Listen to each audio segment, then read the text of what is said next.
चालू। जो जब सड़ गया है और मेरे को डर लगती है।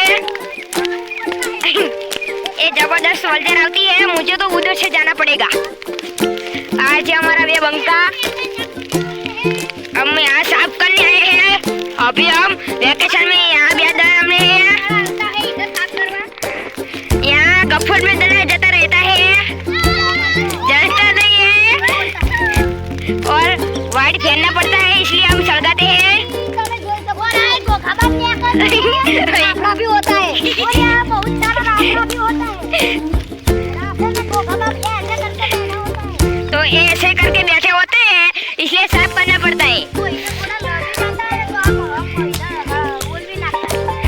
बहुत नहीं सड़कना देता पड़ता, वरना वो सड़क जाता है। हाँ, घर पर બધું સળગી जाता है।